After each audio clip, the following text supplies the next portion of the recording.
அரசியல் கட்சி தொடங்கியுள்ள நடிகர் விஜய் ஜிஎஸ்டி, காவிரி பிரச்சினை, போலீஸ் என்கவுண்டர் என ஒவ்வொரு விஷயத்திலும் தனது நிலைப்பாட்டை தெரிவித்தால்தான் அரசியலில் பயணிக்க முடியும் என காங்கிரஸ் எம்பி கார்த்தி சிதம்பரம் கூறியுள்ளார்.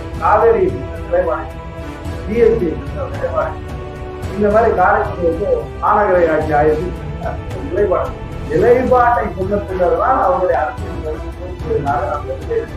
கட்சி ஆரம்பிக்கிறேன் என்று சொன்ன உடனே அரசியல் தொடங்கியதாக